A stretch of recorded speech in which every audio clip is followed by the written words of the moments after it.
Students often ask if they should always shoot in RAW format since RAW stores more data. There are a number of considerations to take into account before deciding whether you should shoot in JPEG or RAW. RAW files require more system resources.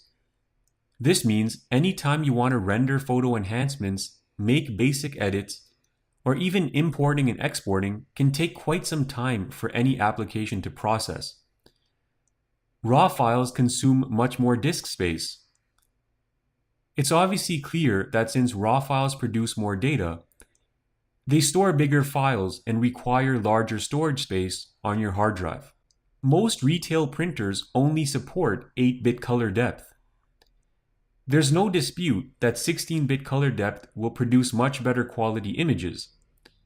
Keep in mind, however, that if your only intention is to print the image, most printers can only handle 8-bit color depth. This would make working with a 16-bit file redundant and more time-consuming than required. Given these factors, it's clear that if your main concern is quality, then use RAW. If you're more concerned with processing speed and storage space, shoot with a high quality or at the very least medium quality JPEG setting.